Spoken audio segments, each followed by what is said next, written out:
I know the opening session was very interesting and engaging, and this program is running a bit late. To colleagues who are joining us online, due apologies for that delay. And for you who are here, thank you so much for being here. Today, I'm going to spend about 25 minutes to run through our findings on this report on making Africa's capital work better for Africa's development. The presentation will cover the 3 chapters of the report. The first is on Africa's macroeconomic outlook in the short and medium terms. The second is on boosting effective domestic capital mobilization and efficient use. And the third is on the role of institutions and the rule of law for making Africa's capital work better for Africa's development. Then I will run through what is a toolbox of key actions that countries can take in order to make that happen for Africa. Straight into chapter 1, we can see that Africa's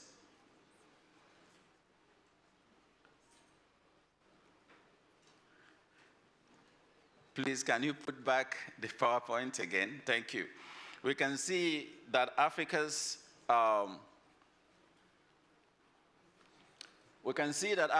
growth has continued to remain resilient, even in the midst of all the challenges, the headwinds that global economies and African economies have faced in recent years, the most recent of it being the significant trade policy uncertainties that has emerged since the Liberation Day announcements of the United States. Because of that, we have revised down the growth performance, expected growth performance of countries in Africa.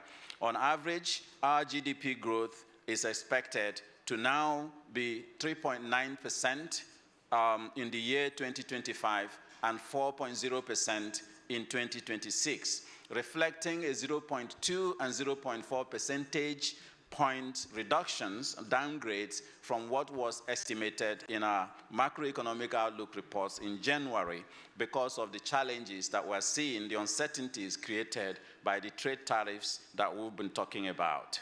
And because of that, you also see that 21 African countries, even after taking into account the turbulence in the global economy, these 21 African countries will exceed about 5% of growth, GDP growth in 2024 and in 2025. And we see also that 5 African countries will grow by more than 7 percentage points in their GDP. And this is the point that we have already estimated will be required to break the vicious cycles of poverty on the continent. And 13 out of 20 African economies will remain among the 13 countries in Africa will be among the 20 fastest growing economies in the world. So from here, you can see that macroeconomic stabilization and policies that has been implemented by many African countries has continued to yield results. And for that, we really need to congratulate our African governments and institutions that support the continent, because we are seeing real impacts in the development of the continent. And one key measure we are always keen about is GDP per capita, because it's a very good way to track how poverty is going. On the left side of this slide, you will see that GDP per capita in Africa has continued to increase gradually from 0.7% in 2023, and also the negative 3.14% due to COVID in 2020. We've now risen to expect of 0.9% this year, in 2024, but expecting to get to 0.5, 1.5 and 1.7% growth in GDP per capita growth in 2025 and 2026 respectively. And on the right side of the slide, you will see the performance with regard to actual impacts on people, reducing the poverty head count on the continent. Since 2014, we've seen the poverty head count on the continent go down significantly from 32.2% of the population to 31.2% of the population when we had the COVID-19 pandemic hit the world. And because of COVID-19, as you recall in 2020, we did report that over 30 million Africans were pulled back into poverty as COVID reversed over 1 decade of progress made in socioeconomic transformation on the continent. But even after that reversal, we have seen a very rapid return in terms of reductions, in terms of poverty head count on the continent, now at about 30.6%. This tells that macroeconomic policies that's going on in the continent is actually yielding results, even as our population continues to grow. Now, on the next slide, you are going to see that this performance that we are talking about is varied across countries and across different regional groupings in Africa, by geographic regions, but also by country groupings in terms of the structure of their economies, with Eastern Africa once again taking the lead amongst its peers because of significant diversification of their economies. The economy in the Eastern Africa region is estimated to grow by almost 6% by 2026, which is heading towards that 7 percentage point to have meaningful impacts on poverty reduction and job creation for youths in Africa. And all the other regions of the continent are also doing well, albeit gradually. East Africa is followed by West Africa, then we have North Africa, Central Africa, and Southern Africa. And even Southern Africa, that we have recurrently reported as having challenges because of structural issues in South Africa, is now beginning to grow, despite the challenges we have seen with regard to the trade uncertainties and the trade tariffs. If you look at the economic groupings across the continent, then you find that non-resource intensive countries continue to maintain more than 5 percentage point growth since COVID-19. And you might remember that even during COVID, this was the economies in Africa that did not actually see significant recession.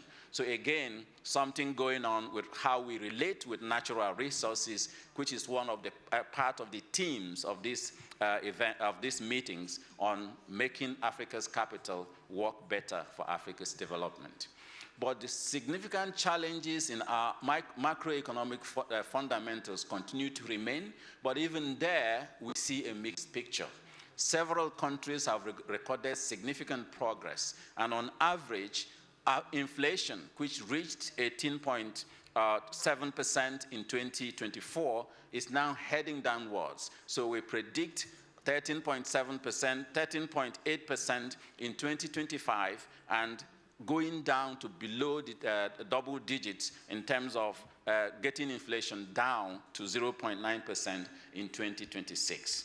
And when you look at exchange rate dynamics, you find exactly the same issues, where we see that despite the challenges of exchange rate hiking and currency depreciation in 2024, in 2025 and 2026, we expect 21 African countries to see depreciation continuing, albeit more gradually, but appreciation in economies, in currencies for about 25 African countries as well.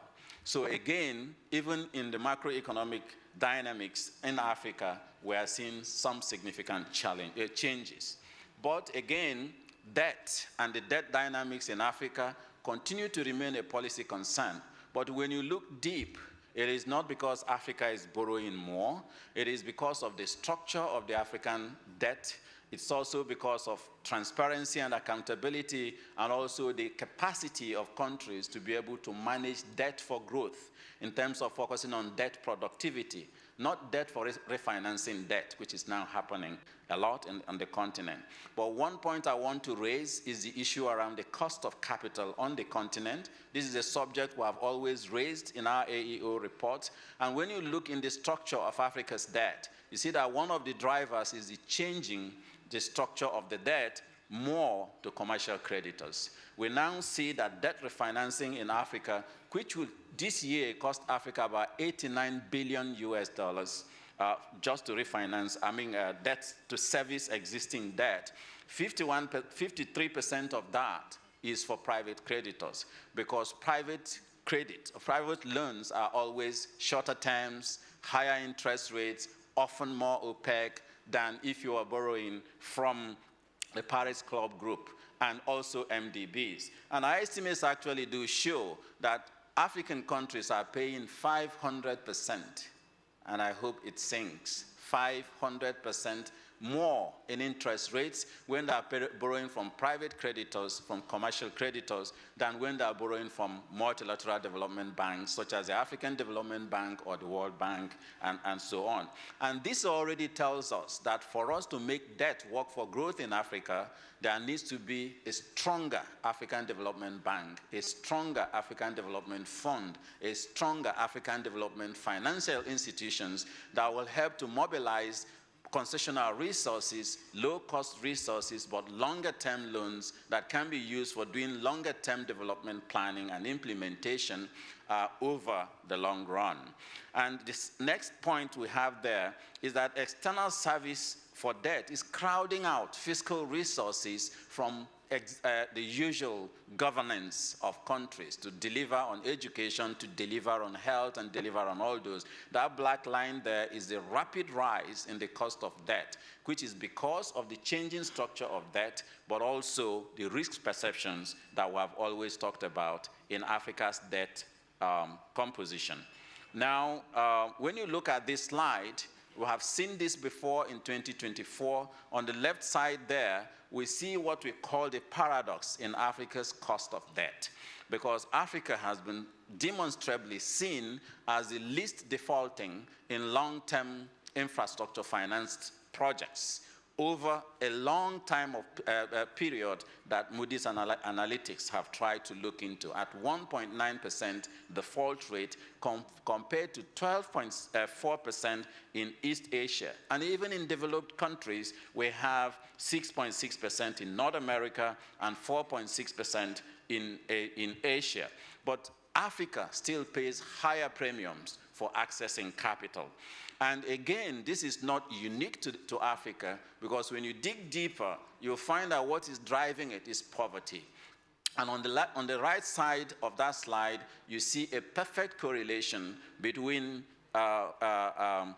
sovereign ratings by Moody's Analytics and GDP per capita growth, which means that the less your GDP per capita, the higher the risk of being downgraded by Moody's and the big three. And the more your ratings gets poorer, the higher the cost of capital.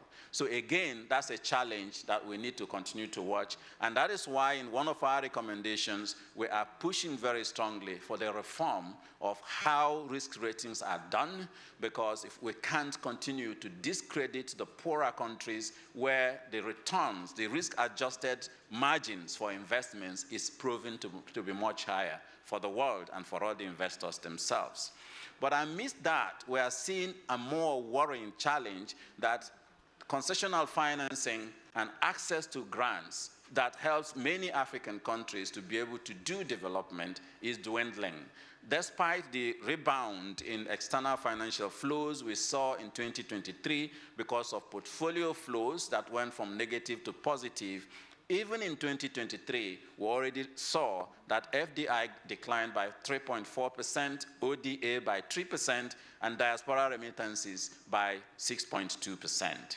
So, and recent announcements we are seeing from major ODA providing countries is projected to take away about 4.2 billion in US dollars for aid for growth in development in Africa. So again, many people argue that the age of aid is over, the age of cheap money is over, and that is why the African Development Bank Group focused on this theme of making Africa's capital work better for Africa's development. The time has come for the continent to look inwards and harness the rich assets that we have that has not been put to effective use. And on this particular slide, you can imagine we are paying more to access finance. We don't have enough in terms of fiscal capital, but if you look at fiscal financial flows out of the continent every year, we are losing more than 3 times the resources that Africa gets in terms of financial outflows. Here, just because of poor risk ratings that I've talked about, we lose about 74 billion US dollars. Illicit financial flows, the continent loses about 90 billion US dollars. Corruption costs the continent 148 billion US dollars. And the international profit shifting, base erosion and profit shifting is costing Africa about 275 billion US dollars. When you sum only that up, we have 587 billion US dollars leaving the shores of this continent every year. That is about 1.6 billion daily. But the continent had every form of international external flows into the continent. As at 2022, it was about around 190 billion. So if you do the math, Africa is actually a net creditor to the world. And it only takes better governance, rule of law, greater efficiency and accountability to hold these resources within the continent and channel it to better use. And the agency to do that lies within the continent. And then even for the resources that we borrow from loans and other things to do infrastructure, Africa has a 39% infrastructure financing gap, inefficiency gap, which simply means that we mobilize if we mobilize 100 billion for infrastructure in every year, 39 billion is gone due to inefficiency.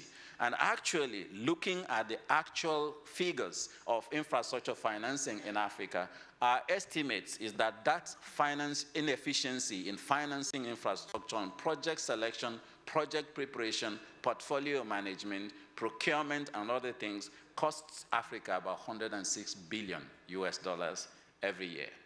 Again, the agency to hold this capital, to retain this capital on the continent and use it for development is within our reach. The IT people, this is not working very well. Can you please make sure it works? Then, if you look at all this, we can think about the potential downside risks that is within Africa's macroeconomic sphere. Persistent inflation is still ongoing, it's going down, the direction of travel is good, but we are not yet, it's not uhuru yet. Now, we have high interest rate and the cost of capital, as I've talked about, debt servicing, debt refinancing remain a recurrent challenge for the continent. And then commodity dependence and price volatility in the commodity markets is another challenge that has continued to be a problem for the continent. And then, needless to talk about climate shocks and the recent trade tariffs and policy uncertainties that we are seeing. All these are headwinds that policymakers need to continue to keep in mind as we move forward. And then leads us to the second chapter of the report, which is on how we can boost domestic capital mobilization and efficient use in Africa. How can we be able to mobilize domestic resources in order to be able to do development more on the continent? And here we took a pause to define capital in a more broader term, in the real sense of it, that capital is not just money. Capital includes human capital, Africa has a lot of it. Natural capital, Africa has a lot of it. Fiscal capital, financial capital, but also business capital. But if you look on the right side of that, how you combine all these forms of capital together leads to how you produce goods and services to grow your economies and improve the quality of lives for citizens in countries. So bringing all this together is what we call inclusive growth. But the challenge is our focused quite a lot on finance. Great inefficiencies because of fiscal profligacy in Africa and how we use fiscal resources. Great inefficiencies in how we use natural capital because of high discount rates that forces countries to sell commodities instead of add value to it. Great inefficiencies in how we use our human capital because of poor governance and rule of law on the continent that costs the Japa syndrome, if I speak the Nigerian language. That just means migration. So we have lots of Africa's capital migrating annually to contribute to development elsewhere for reasons that we in Africa can control. And then if you go forward, just keep this combining different types of assets that we have on the continent in your mind as we go through the presentation. So why are we not able to combine that effectively? State capacity and external factors is what we found drives low domestic capital mobilization, retention, and efficient use on the continent. You look at it from every lens, you see that government revenue in Africa is comparing very poorly to all the other regions at 19.8% of GDP. But the point I need to make is that African countries use 80%, basically 80% of total public expenditure in Africa is from this 19.8%. And that is why the scale of development is not yet being able to break the vicious cycles of poverty. But Africa is not as dependent as we always used to think.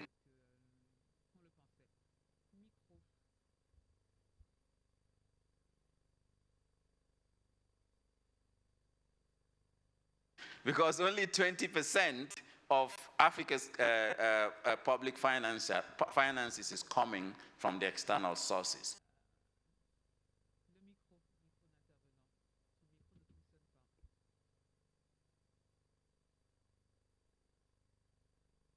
Find that we have a lot of headroom in our revenue mobilization on the continent.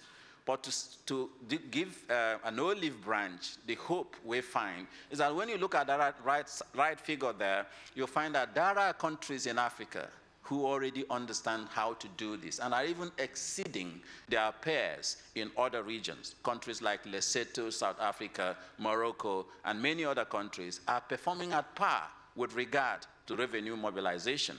And we also see that when you invest in revenue mobilization in Africa, you see rapid results. And that is what we have seen in Cote d'Ivoire, in different countries where the African Development Bank Group has invested in terms of helping in revenue mobilization on the continent. Several examples are there to show that it is possible. It's not rocket science. Then, second point here is that weak tax administration capacity in Africa is also leading to underperformance in tax collection on the continent. And you see on that right side of the graph, Africa is just about 14.8 as at 2023, 14.8% of GDP, compared to 32.9% in Europe and Central Asia. And even Africa itself has a tax capacity of about 20%.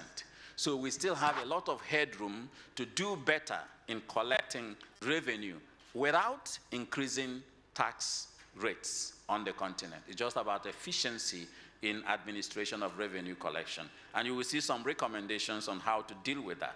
On the right side is again to show that Africa is not one country. And several countries in Africa are doing very well with regard to tax collection as well, telling me that we have lessons, examples to learn from within the continent that to make it easy for us. So it, again, is not rocket science. Non-tax revenue collection in Africa is also the same. On average, we have about 5.3% of GDP in non-tax revenue collection in Africa, compared to a world average of about 7.1%. But if you look into the data, you will find that Europe and Central Asia is about 14.6%, and Africa is just at about 5%. Huge headroom to be able to do better. Again, on that graph on the left side, you find that some African countries provide case studies on how to do this better. What about business capital? Everybody talks about mobilizing the private sector. But again, I see a lot of private sector entrepreneurs and gurus in the sector in this room. But again, they will tell you, even though they are large on the continent, Africa's private sector in terms of scale still remains small. And if you look at the number of 1 billion plus companies in Africa, we have just about 345 compared to 1,500 in China. So we still have a long headroom in order to be able to deliver more in that area. But one other debilitating factor is that Africa still invests very little in research and development at 0.4% on average, compared to 2% and more in countries where they provide the ecosystem that allows for innovation and entrepreneurship to thrive. If you look on that right side there, you also see that we have huge informality on the continent. About 85% of businesses in Africa operate in the informal sector, most of it non-taxed. Why? There's reasons why informality is thriving on the continent because of the nature and type of private capital that is being mobilized on the continent. If we did well in bringing in this private sector, providing an ecosystem for SMEs to thrive on the continent, we can mobilize about 125 billion US dollars annually. These are much more than the resources that we focus a lot on to try and mobilize externally. There is money in Africa. It is about mobilizing and valorizing it. So in general, we find in our report that if we focused on simply improving efficiency, quality of institutions, transparency and accountability, macroeconomic policy governance, and all the recommendations that we always continue to talk about on the continent, this continent can mobilize 1.43 trillion US dollars every year without increasing tax rate. These are just headrooms that we have in existing policies and institutions that, avenues for mobilizing resources on the continent. And that is much more than we need to achieve the SDGs, which is 1.3 trillion. So if we go forward, when you get the report, you will see where each source of that 1.4 trillion is coming from. This is not rocket science. It's simply looking closer on what we have in order to use what we have to get what we want. And that led us, since we are finding out that institutions, quality, rule of law, transparency, accountability are the issues, is it just hearsay? Let's look at the correlations and the relationships on how quality of institutions, economic governance, and rule of law impacts on revenue mobilization in Africa, but also globally. If you look at the graph here, we'll find that the governance indicators, in terms of using Mo Ibrahim governance indicators in Africa, has been improving quite a lot, except in in issues around political instability and absence of violence. On all the other indicators, whether you look at the PEFA reports or the Mo Ibrahim reports, every report that is tracking the quality of institutions in the world, Africa has done well in the past 10 years, but we're not doing well enough when we compare ourselves with the rest of the world, which is the slide on the right side there. A lot of work needs to be done there. Why is this happening? So the key drivers and consequences of weak governance in Africa are huge. And if we understand where the rain starts beating us, then we can know when to get an umbrella. And this is why we looked at this, and you find that capacity constraints, capacity in mobilizing natural capital, in mobilizing domestic capital, fiscal capital, and all forms of capital is at the roots of the inefficiencies we have in institutions. When you don't have the money, you cannot set the systems to build the right institutions, to mobilize more resources, but also make the resources that you mobilized more efficient. But corruption has almost equal, if not more, impact than lack of financing in terms of the nature and quality of our institutions. Corruption in public service delivery, corruption in the public sector, but also corruption in how external parties relate with Africa. But other issues there is political instability and political interference in governance systems. That's independence or non-independence of different units of government, high levels of informality we've talked about, historical legacies and part dependencies where we are not negotiating the right contracts because of history and historical legacies. Some call it colonial history. Then also weak leadership in terms of who simply is leading the organization or leading the country.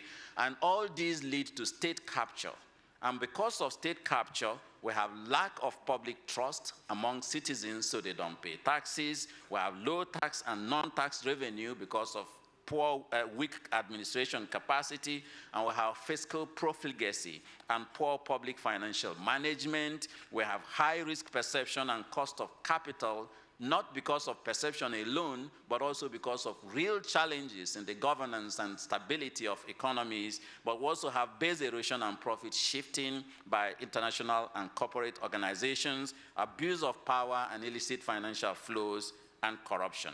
You notice that corruption is on both sides because it drives weak institutions and it creates weak institutions. Now, if you try to go deeper in terms of efficiency in tax mobilization, you will find, again, please, can you put back this slide?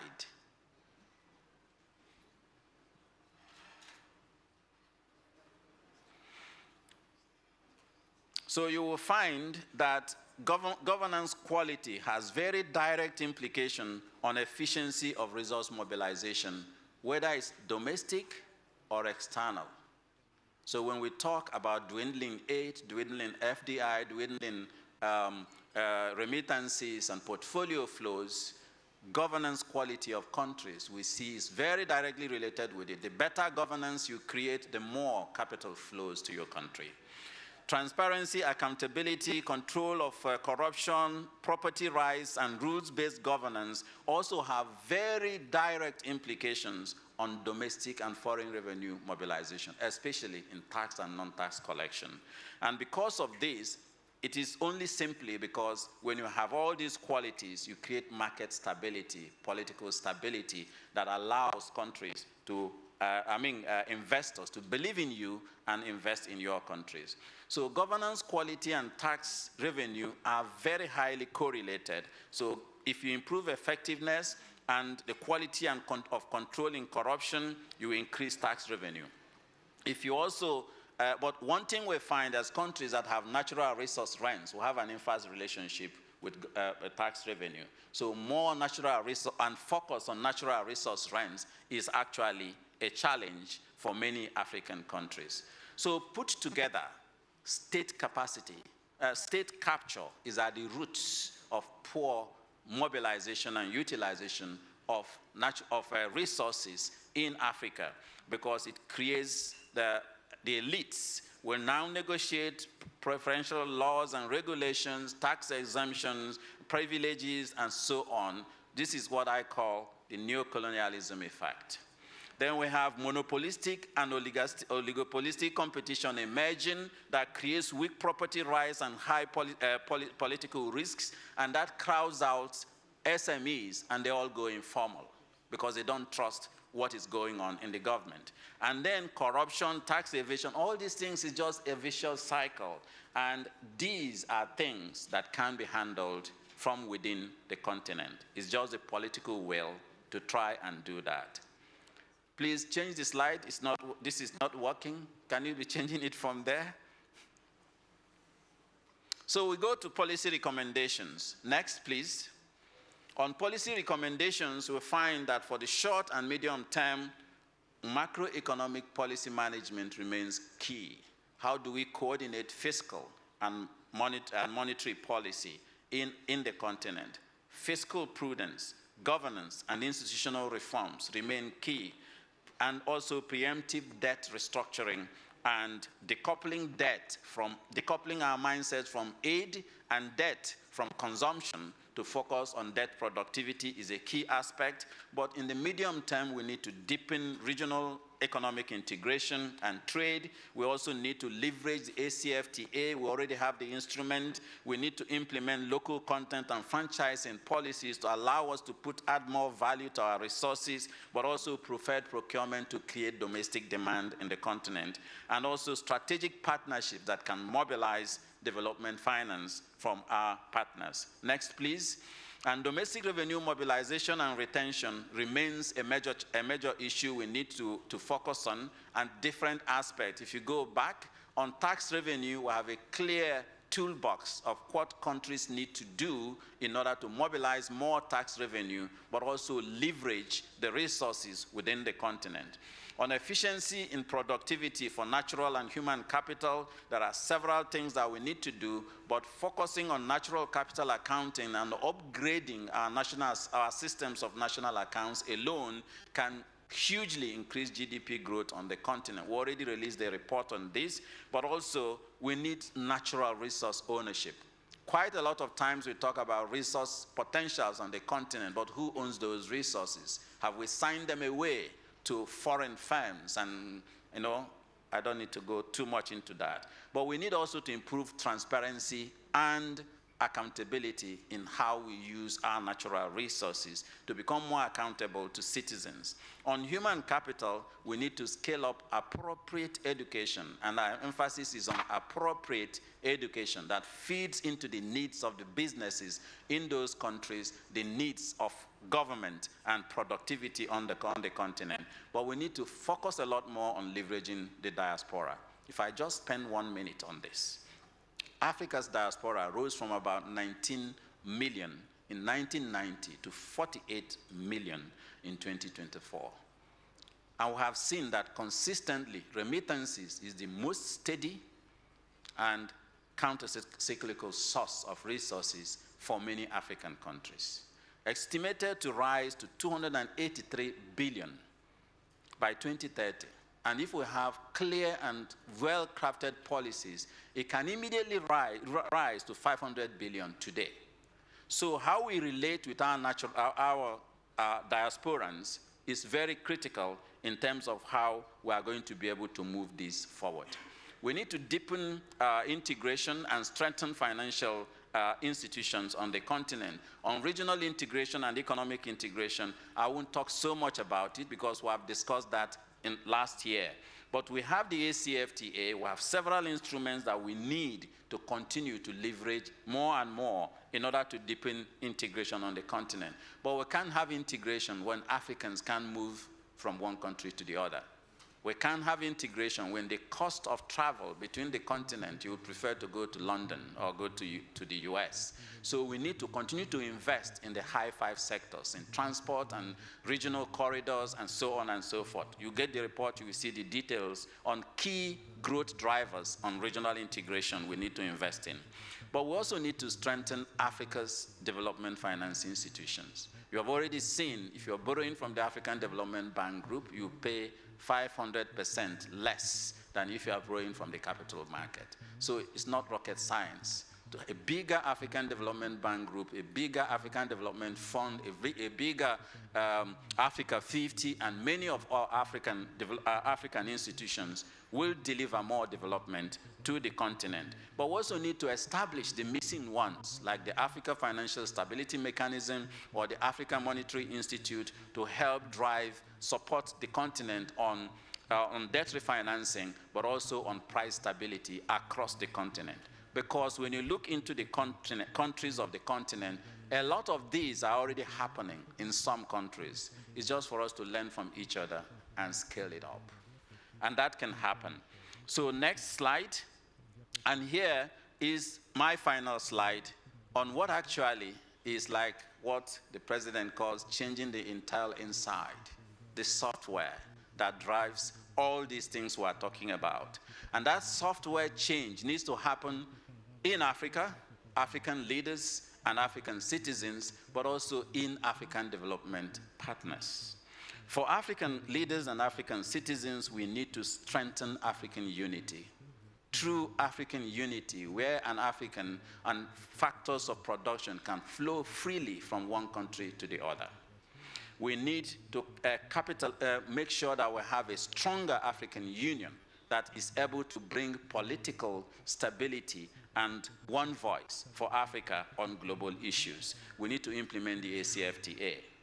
We need also to drive Africa's sovereignty in natural resources, in economic sovereignty and other things. But above all, we also need to create demand for Africa's products by Africans in Africa. We can't expect SMEs to grow if our taste is to buy, what do they call it, toothpick from China.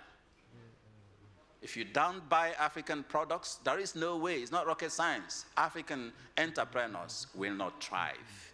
But for the development partners, we need, again, the reform in mindset. That reform in mindset, changing the Intel Insights, is about the global financial architecture. We dwelt on it last year. The global financial architecture we have today does not deliver capital to where capital is needed most, by African and developing countries, but also by investors in the developed countries. If resources are not going to where you have greater risk-adjusted rates of return, what kind of economics are we doing? So for both developed and developing countries, reforming the global financial architecture is very necessary. On risk perception, on global taxation that allows that 275 billion to leave the shores of poor countries in Africa. We need climate finance that is simplified enough to ensure that climate financing flows to climate vulnerable countries. Please read our AEO2025.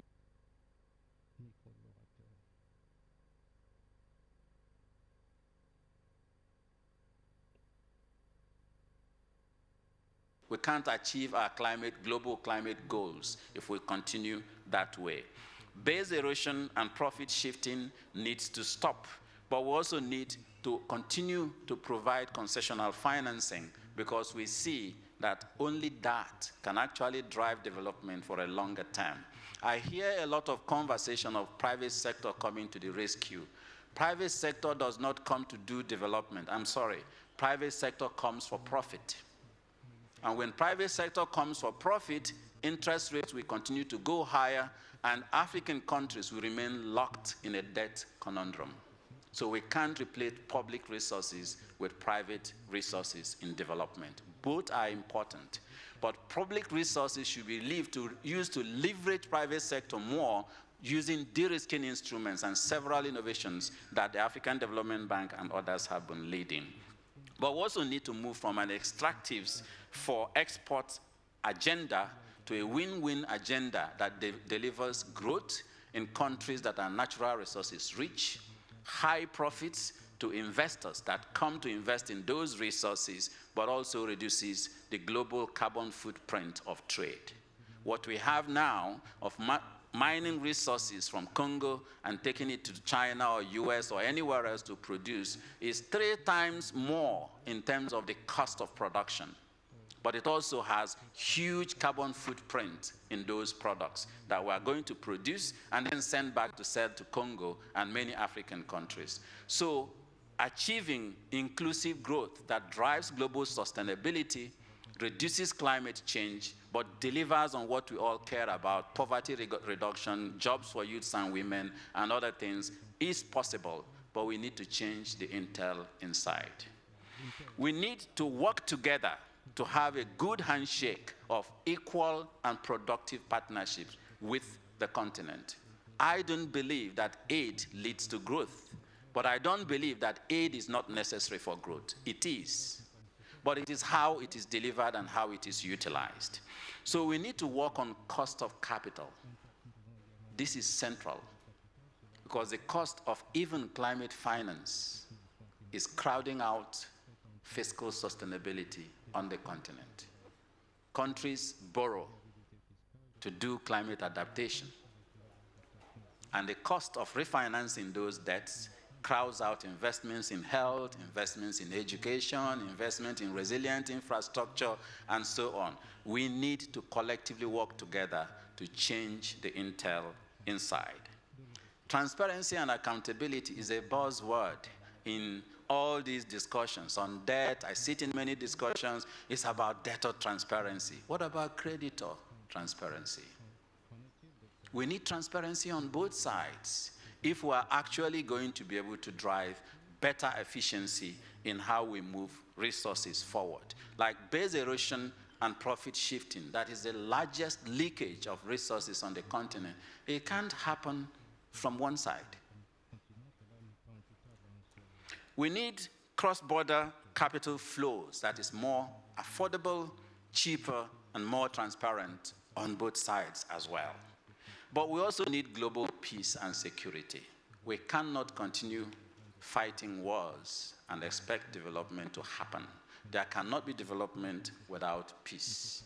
And when you look at African countries that have high resources and are not delivering on development, there is one form of conflict or other going on in those countries. Why is that the case? We need to continue to work together to make this happen, and it is possible. Let's work together to make Africa's capital work for Africa's development. It is good for Africa, and it is good for investors that invest in Africa. Thank you very much.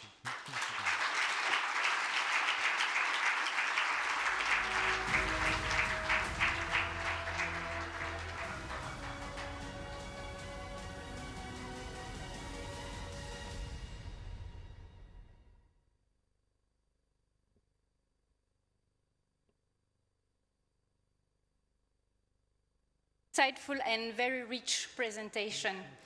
I will not try to summarize it all, because it was indeed very rich and comprehensive, but maybe a few key points. Since we are living in a challenging context, it is critical that we implement sound and tailored macroeconomic policies in our countries. You've also mentioned the importance of better governance, accountability, and rule of law if we want to make Africa's capital work better for Africa's development. And an issue very close to my heart, you've mentioned harnessing diaspora for productive investment. Thank you very much. So now I would like to play the video, because we're supposed to start with that, and we had an IT issue. Please, can we play the opening video now?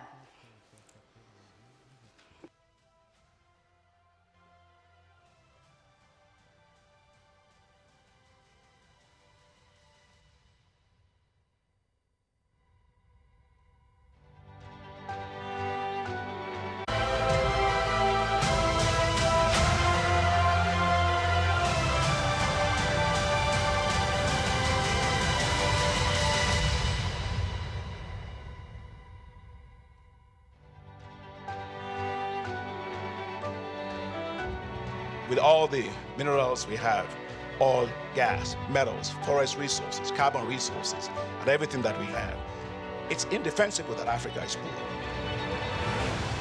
The global economic landscape is changing. With global uncertainties, shifting aid priorities, and geopolitical tensions, the continent stands at a crossroads. Africa has what it takes to finance its own development agenda, using our own capital. Not by loans, not through aid, but with domestic resources. Africa currently finances 80% of its development locally. Now, what if the continent allocated its resources more effectively? It's time. Together, let's use homegrown resources combined with homegrown solutions to create the Africa we want. Welcome to the launch of the bank's 2025 African Economic Outlook Report on making Africa's capital work better for Africa's development, which is also the theme of the bank's 2025 annual meetings.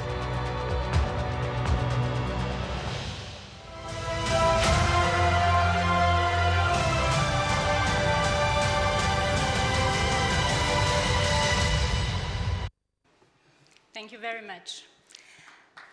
Yes, a warm round of applause. Thank you. And now I would like to call our Senior Vice President, Mrs. Marie-Laure Akin-Olubade, Senior Vice President of the African Development Bank Group, to deliver the opening remarks on behalf of President Adesina.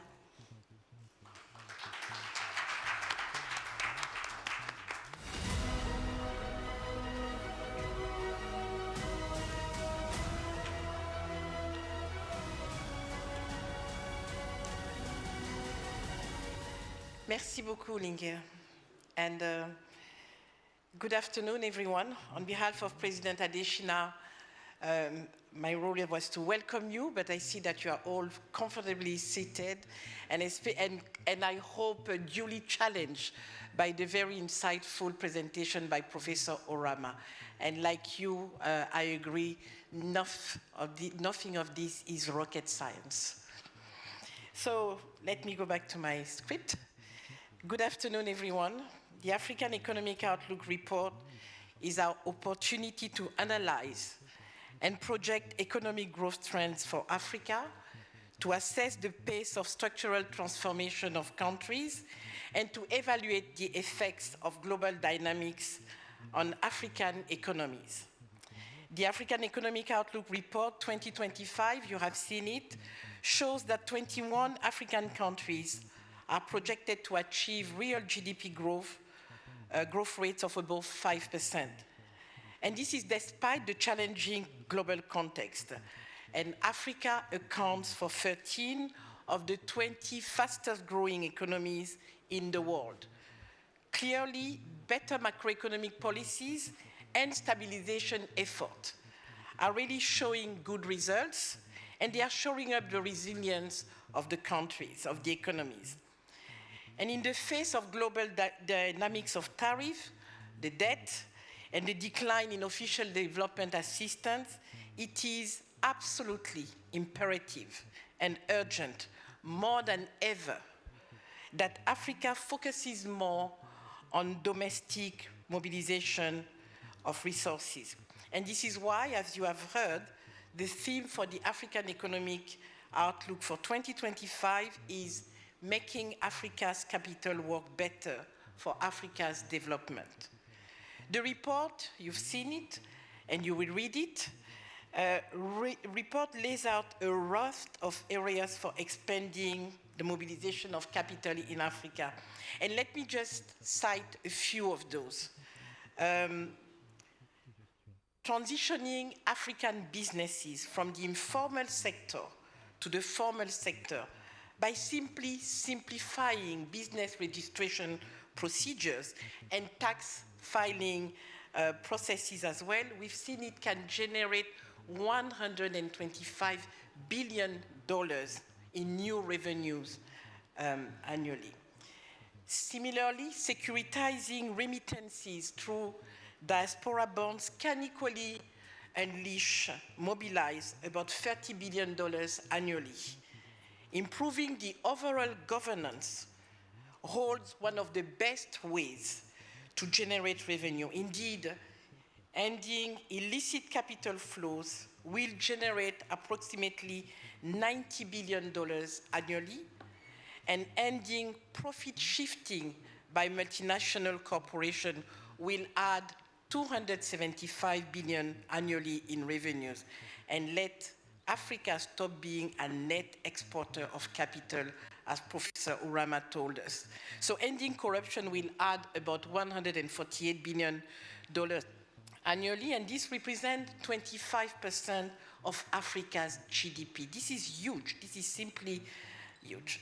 And the proper valuation and inclusion of Africa's natural capital in the estimation of its GDP will expand the valuation of the economies, and it will add billions of dollars to the economies. For example, Africa's nominal GDP could have been $66 billion higher just from the carbon sequestration in 2022, and this is a potential output expansion of about 2%. But we live in very uncertain times, and the world has been shaken with the US tariff and the emerging tariff wars. And yes, it's probably muted temporarily, but we are still in the midst of very high uncertainties and shocks to the global economy. And in Africa, 47 out of 54 countries have been impacted by the US tariff. And the new 50% US tariff on the European Union will further exacerbate these trade uncertainties, with very significant heightened downside risk to the global economies and to the African economies, the countries. And this trade policy shift will also have other effects, including, of course, a decline in concessional financing and official development assistance. Africa must diversify its export markets to reduce its vulnerabilities. African countries must therefore strengthen their capacities to negotiate on the emerging strong interest for its vast natural resources, especially critical minerals. Africa's interests must come first, and the newly refocused African Natural Resource and Investment Center of the African Development Bank and our African Legal Support Facility, as well as the African Mineral Development Center at the African Union Commission, will play critical roles in supporting Africa to raise more capital from its vast natural resources. In closing, let me say, on behalf of President Adesina, that in today's world, the only reliable ally you have is yourself. So Africa must look inwards, must unlock and mobilize domestic resources to reduce vulnerability and grow its economies with pride. The policy recommendations in the African Economic Outlook 2025 are very insightful, they are compelling, they are practical, and they are absolutely timely for Africa. And I would like to thank Professor Kevin Urama, the directors, and all the team members. May I please ask you to stand? All the ECVP complex, please stand, stand, stand, and be recognized for the excellent work that you are all doing.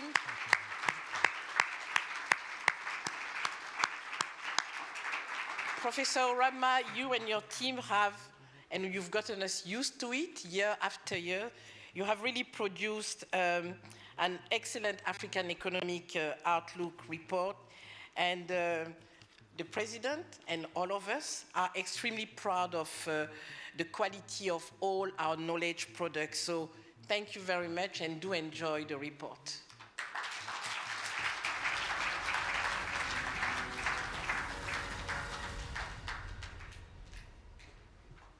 Thank you so very much, SVP. Thank you. I will just retain this sentence. I think it was very powerful that in these times, the only reliable ally that you have is yourself. That reminds us that Africa must take full responsibility for its own development and future. Thank you for that. Now we're going to proceed to the unveiling of the report. We're going to have a digital unveiling and an in-person unveiling. And I would like to call Senior Vice President, Madame Marie-Laure Akin-Olugbade, on the stage. Professor Kevin Urama, Chief Economist and Vice President for Economic Governance and Knowledge Management of the African Development Bank Group. Executive Director Edmond Vega, Chairperson of the External Communications and the Preparation of the Bank Group annual meetings, and also the panelists to join us.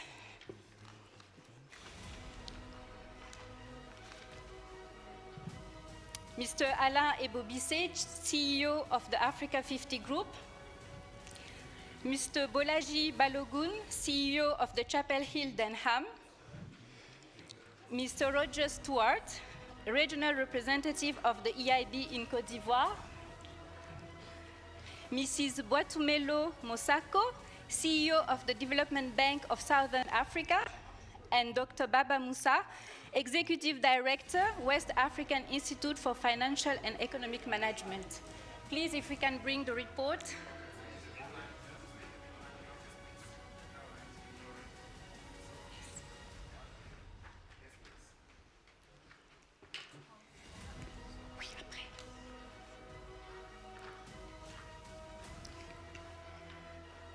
Please give them a warm round of applause. And congratulations to the team and to the African Development Bank Group for this report.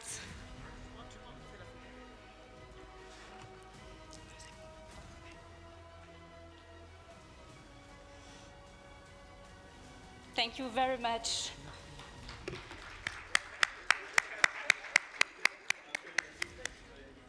Please, The panelists, you can stay on stage as we're going to start the next segment of this event, which is going to be the panel discussion.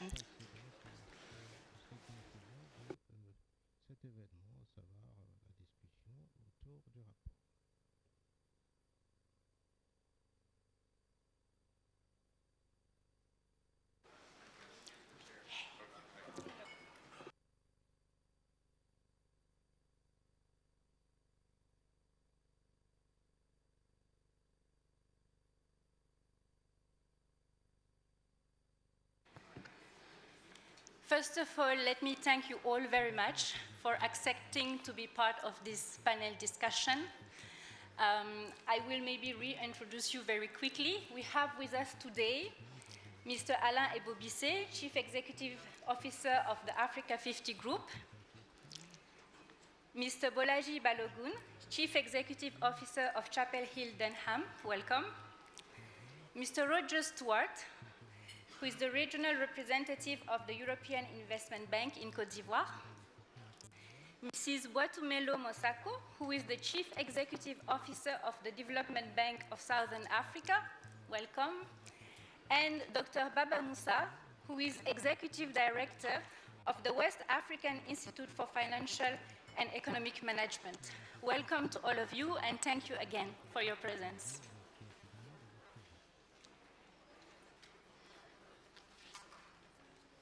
So to our distinguished panelists, I'm going to ask you very specific questions to hear your insights and also your hands-on experience in relation to some of the key issues that were discussed in the report. And I'm going to start with you, Mr. Alain Ebobisse.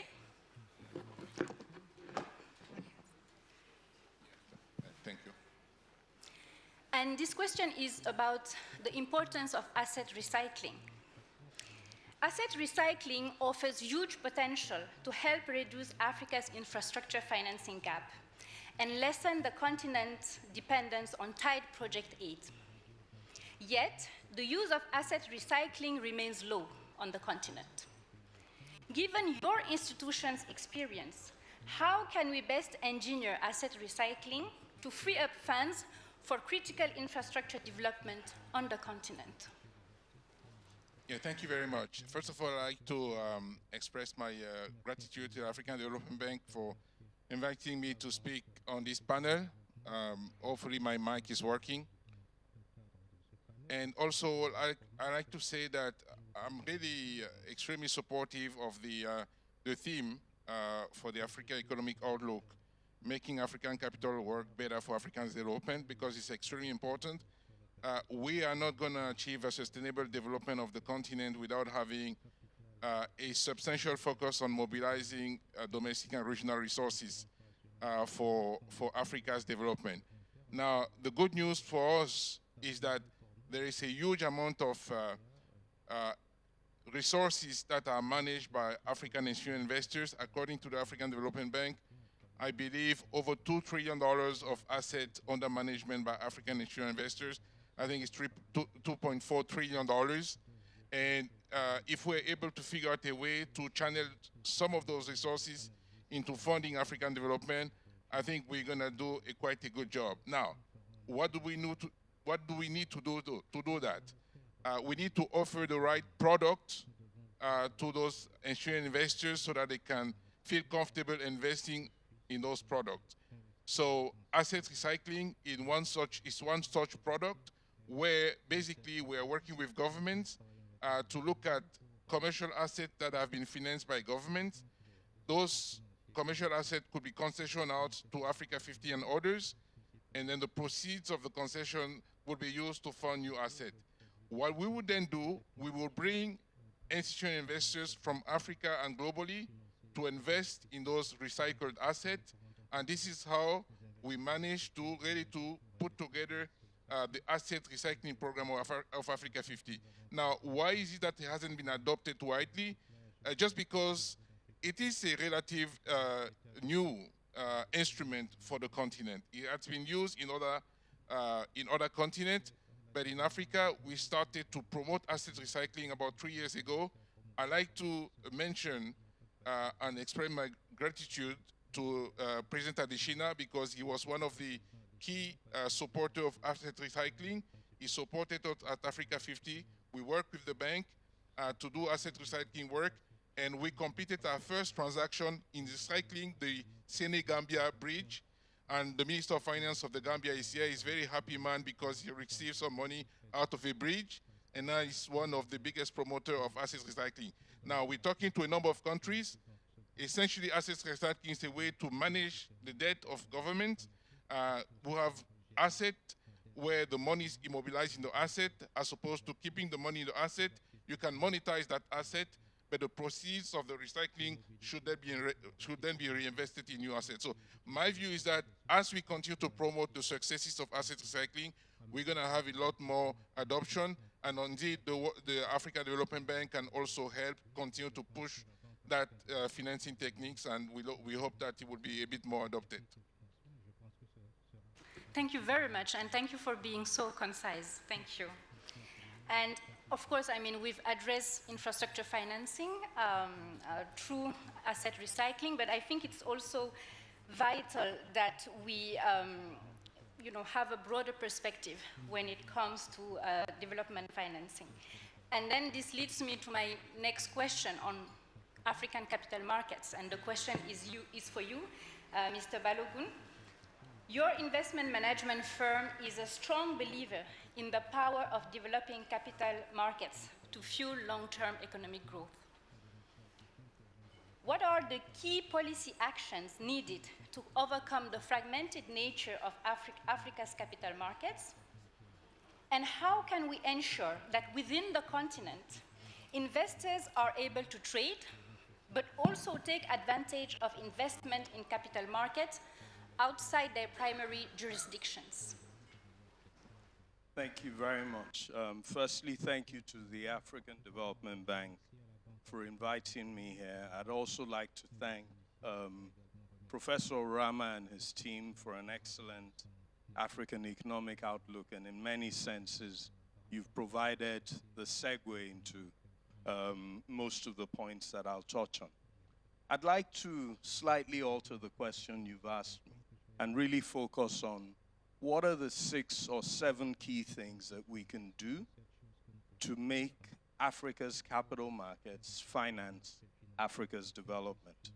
And I'd like to start by talking about how most of Africa's GDP is informal and most of Africa's savings are actually outside of the formal sector.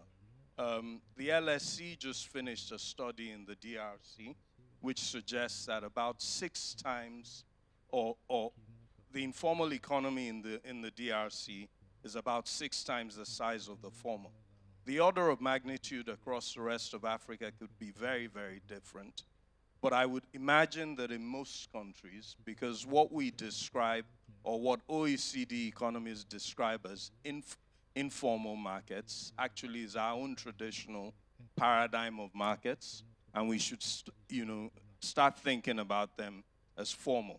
So the key is, how do we create products in our capital markets to bring all of that informal sector into the markets? Digital technology is a very, very strong, channel for doing so. And we've seen very significant businesses built across the continent in countries like Nigeria, in Kenya, which 7, 8 years ago didn't exist. Today manage hundreds of billions, in savings of young Africans, people who ordinarily we would think, are excluded or aren't even wealthy enough to have significant savings. Technology can be very important. We've also seen Africans be incredible adapters of cryptocurrency, and that suggests, that blockchain can be a really significant tool as we start thinking of how we bring informal capital into the formal capital markets.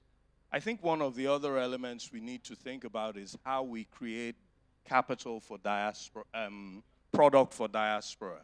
And too often the focus is on creating bonds, but we actually need to think about utilizing asset management platforms. Because across the world, there are very, very few examples of individuals handing over their money to governments to manage. What you will find is that individuals will give their money to well-governed asset management companies, typically investing in listed products in domestic markets. One of the ways to convert a lot of that fiscal and government capital which is trapped in is very simply getting every African country to begin to get its government agencies to get a rating and start using domestic capital markets. What it will bring about first and foremost is a huge shift in culture. It will bring about significant transparency. This is a big issue and a very significant, contributor to the low levels of capital formation that we see in most markets. I'll also talk about Africa's sovereign wealth funds as well as many of our large domestic pension funds. Too often, Africa's sovereign wealth funds are investing externally and building prosperity in other markets. We need to take a Singaporean strategy where GIC and Temasek were focused for more than 30 years primarily on building Singapore. Most of the countries in which we're investing our small billions of dollars have significantly well-developed capital markets. While I understand the diversification issue, the reality is that this continent needs a lot of that capital. Finally, if we develop Africa's natural capital and we fail to develop that capital in domestic capital markets, we would have made a tragic mistake. If all of our carbon resources, for example, were sold offshore and we didn't find a way of developing domestic carbon markets in Africa, trillions of dollars potentially would be lost, to this continent. The same way when you think about metals, commodities, I'll give you one final example. 3 of the 5 largest producers of cocoa in the world reside on this continent. Why do we not trade cocoa in Africa's commodity markets, given the fact that we control 60–70%, right, of global resources? Imagine what that would do for the balance of trade and what it would do for balance of payments across the continent. Thank you very much. I think this was very insightful. I don't have much to add to that. It was a good conclusion. So my next question goes to Mr. Roger Stewart. Your institution, the European Investment Bank, is one of the biggest multilateral financial institutions in the world and also one of the largest providers when it comes to climate finance. So while MDBs have pledged 1.2 trillion USD in terms of climate finance by 2030, I would like to ask you from your perspective, how can private and public sectors work together to close the remaining 4 trillion USD annual funding gap for climate finance by 2030? And what are the innovations that your institution have been implementing to attract private wealth and increase climate investments? Thank you, and thank you to Professor Omar for a very interesting, I'm going to take it home and start reading this evening, start taking notes. Yeah, so we're, I would say climate finance is really the core, is very much in the core of what we and many other IFIs at this stage of human history are focused on. In 2021, we committed that by 2025, 50% of all of our lending activity would be based around climate. And we actually achieved that goal in 2023 and 2024. Last year, 50% of all of our lending, 88 billion we signed last year, was had a climate element to it. And 34% actually had an adaptation element as well. So it's very become part and parcel of what we do. Here in sub-Saharan Africa, it was about 2 billion. So we focus on we, we have to be sensitive to the political orientations of our partner countries, obviously, but also the European Union objectives. And in that regard, there's a Global Gateway Initiative, which is very much the flagship. So we support that, and one of the pillars of that is renewable energy. What does that mean? That means for us that everything we do kind of revolves around climate finance. And I think it goes to the professor's point about saying we providing inexpensive and affordable financing throughout Africa. We are one of the pieces of the toolbox, let's say. We're clearly not the we're not the be-all and end-all, but we are one aspect of the toolbox. So we ourselves have issued approximately 200 billion of green bonds ourselves since 2007 on the borrowing side, and then on the lending side, public sector and private sector. On the public sector side, we tend to support climate deals which are transformational and structural, i.e. Rehabilitation of hydroelectric projects or transmission lines between and across countries, or extension of electricity grids to rural sectors and supporting off-grid solar. Then in the private sector side, so on the banking side, more and more the lines of credit that we would extend to commercial banks or development finance institutions have very much a thematic, environmental, climate thematic to it.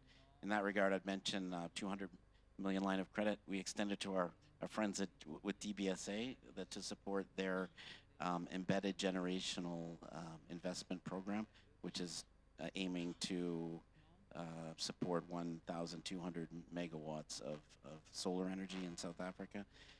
I won't list them all, but so lines of credit with First Rand National Bank in South Africa, with Trade and Development Bank, with the ECOWAS EBID Bank of 100 million. We basically give a line of credit, inexpensive credit, to a counterparty, and then we require that those funds be on lent in the renewable energy space.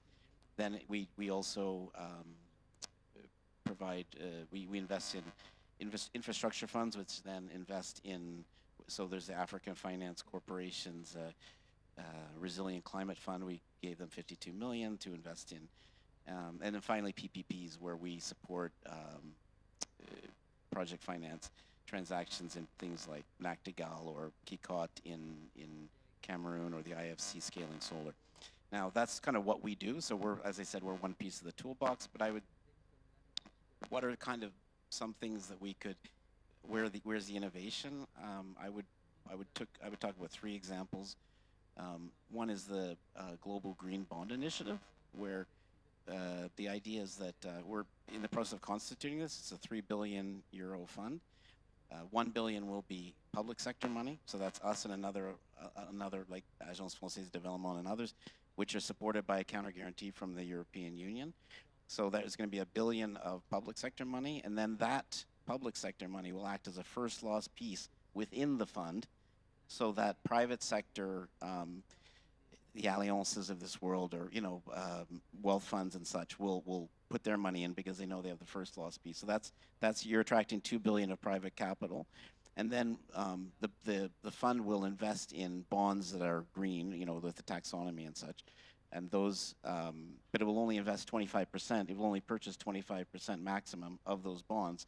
So, in other words, you have a kind of a public sector fund that is investing in green bonds, but then 75% of the green bonds, public and private sector green bonds, will be private sector. So that's one example. Then another thing that's mentioned, and I kind of always say, if they build it, they will come. So if there's a lot of money out there that that's interested in projects that are well structured, that are bankable, that have all the, but it's very expensive, it's very difficult and challenging project preparation. It's a very common theme. And we were provided a grant by the German government of 20 million to, it's called Greening Finance Systems, and it's effectively what we're doing is supporting central banks and local banks in a certain number of jurisdictions to kind of integrate climate assessments in financial regulations from the central banks, creating green taxonomies so that green deals can be prepared, and then helping to build the pipelines of local banks. And then finally, I would say the last thing is kind of innovative structures. So your colleagues are mentioning the kind of expensive debt issue here on the continent, but elsewhere. And we last year with the IDB, we provided 150 million guarantee, IDB the same amount to Barbados, which then allowed them to issue a loan because it was backed by our AAA guarantee at a very inexpensive level, which then was used to retire more expensive debt. And then the savings that were generated, so it was 300 million, it generated savings.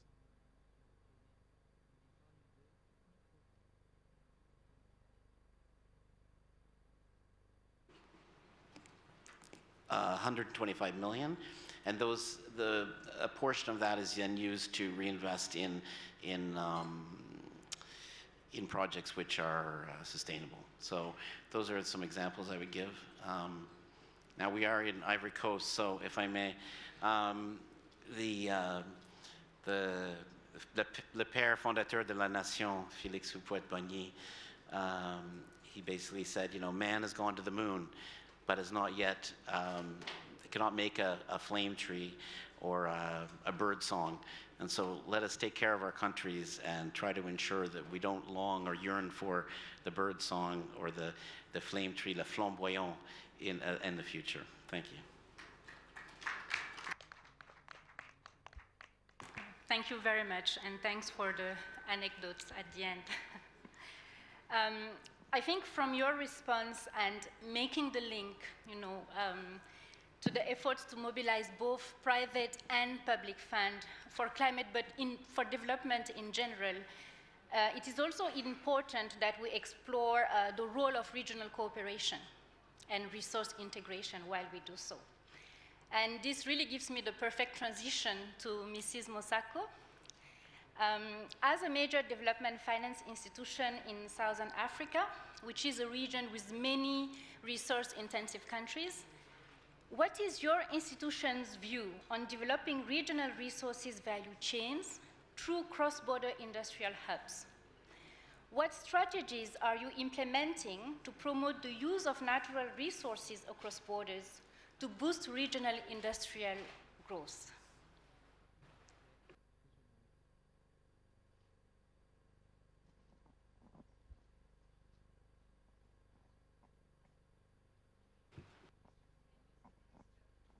This one side. Okay, great, thank you.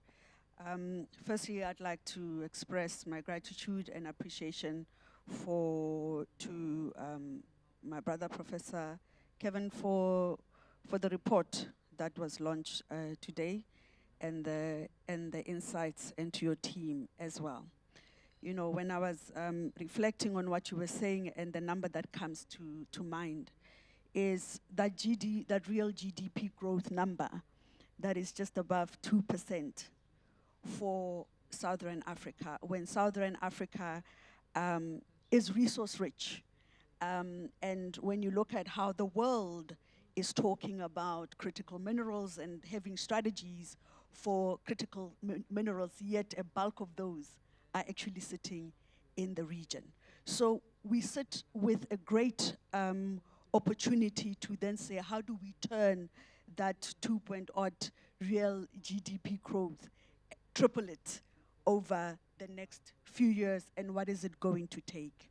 As a development finance institution within the region that focuses on infrastructure development, one of the decisions that we took as an institution was how we're going to enable the region taking advantage of critical minerals. We have developed our critical minerals strategy as an institution. And what is going to enable that strategy remains the back to basics. It's about energy security. So we have to ensure that as a region, we take advantage of the resources that we have in terms of gas, actually developing gas to power opportunities. We have to strengthen our transmission network in the region. Thirdly, we have to develop and strengthen the corridors. I mean, we are currently financing the Lubito corridor, another part of it together with the USDFC, and that is an investment that we are making. But in our decadal strategy, we are very clear on creating and developing corridors. One of the things that Kevin mentioned the professor mentioned in the report was issues around efficiency. How do we achieve efficiency? And we achieve efficiency by actually making sure that we deploy proper de-risking instruments. How to reduce that 39% that he then mentioned. In the creation of corridors, in the creation of strengthening transmission networks, in ensuring that there's sufficient water capacity in the region. What we have adopted to actually enhance these efficiency measures is a programmatic approach to investment. So it's not one-by-one investment, but actually creating a program for investment. And by that, you know, there's a lot of examples that I can make within the South African context. We're currently developing one for transmission. We have a water one at the DBSA. We've recently developed one for the one border post, you know, to actually enable regional integration, and we have 6 of those opportunities out on RFP. We've adopted the approach to say, when we standardize, we actually enable scale and also speed. And what that does as well, it actually also provides an enabling environment for private sector participation, but leveraging public sector funding. And these are the opportunities that we have, you know, that we have, you know, that we are implementing as an institution. And when you know, when I was listening to, you know, we have to be introspective as a region, and I'm of the view that, you know, all we need we have. You know, all we need we have in the region to achieve the real GDP growth that we so desire. I mean, we are the fastest growing region globally, and we have to make sure that we get these basics right. The last point I'd like to make, and I want to link it to what Prof touched on governance and institutional strength. It's going to be important that as we embark on this journey, including taking advantage of these critical minerals opportunities, creating manufacturing capability in the region, we also strengthen the national development banks in the region. Institutional strength is going to be critical as part of that. It's clear governance attracts money, and we have to ensure that we work as a system, as multilateral development bank, with the AFDB, with the regional banks within the continent and in the region.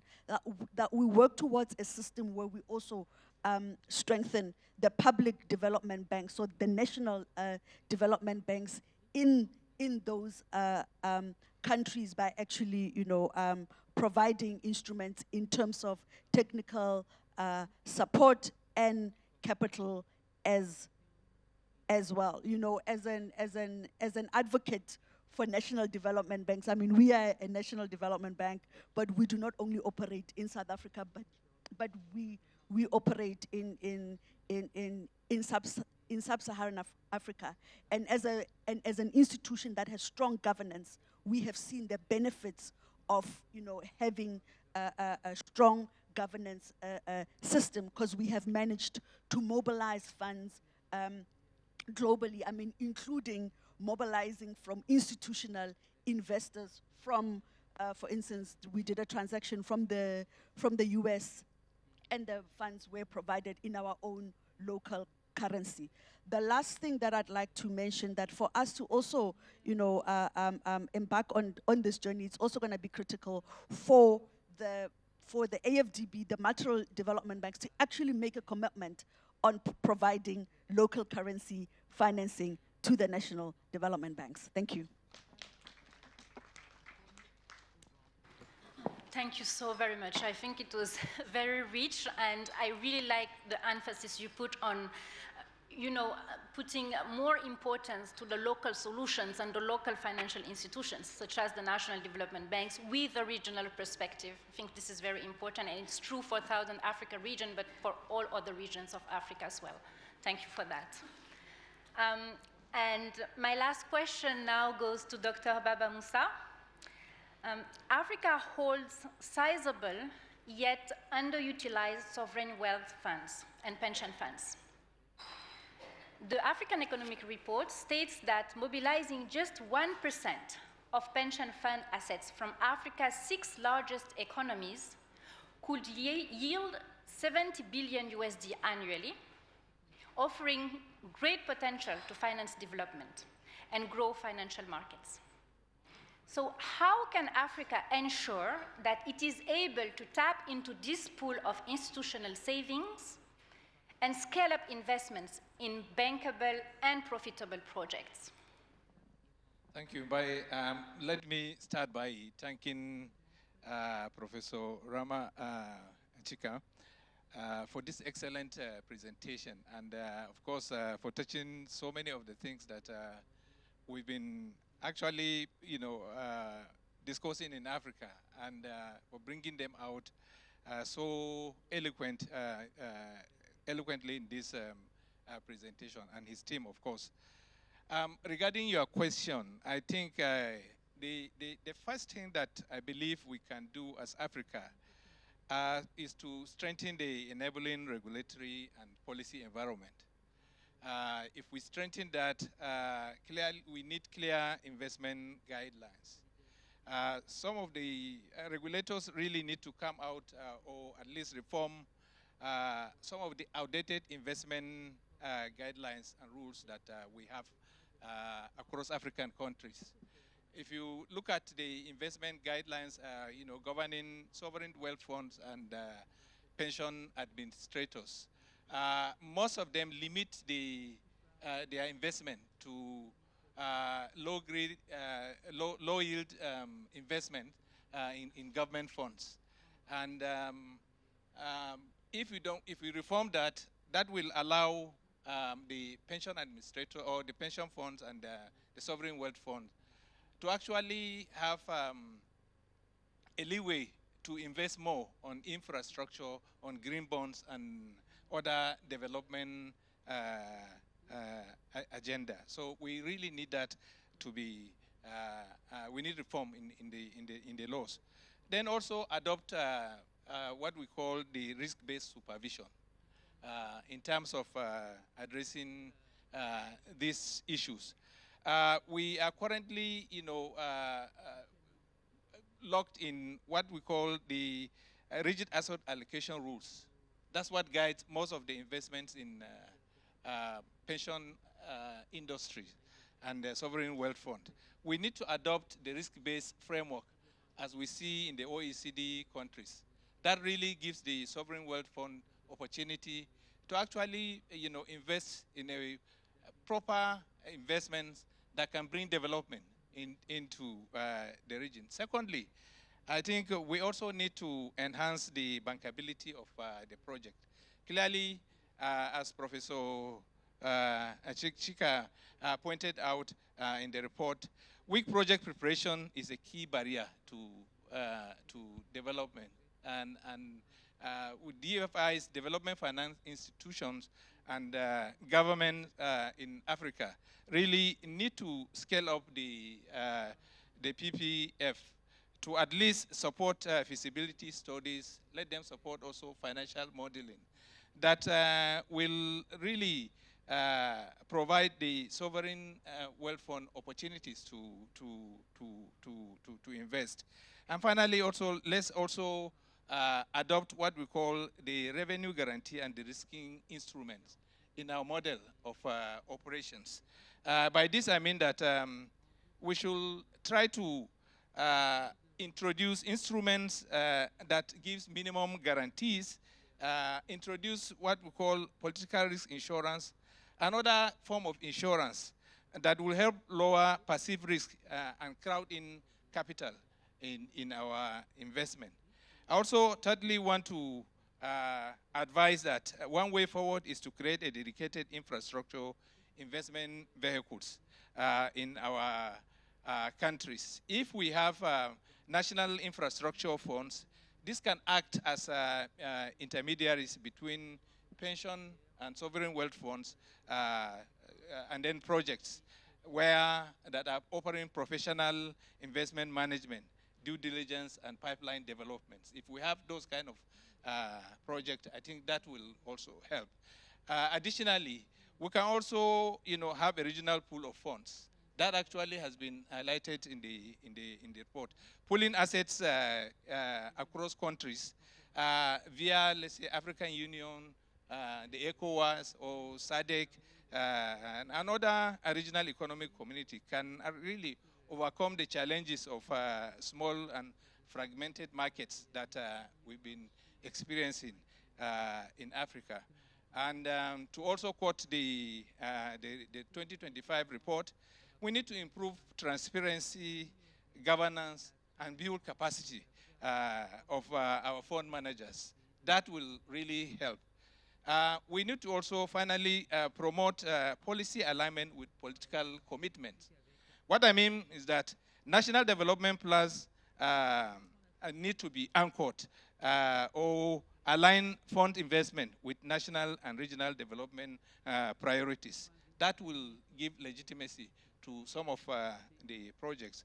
And then also, let's involve our heads of state, the ministers of finance, the governors of central banks, to involve on high-level political advocacy for domestic resource mobilization. I think if they give that as a priority, that will help. So to summarize the 2025 report that was presented, for me, I summarize it this way. Tapping into African sovereign wealth and pension fund is not merely a financing question. It is a strategic imperative for structural transformation, resilience, and self-reliance.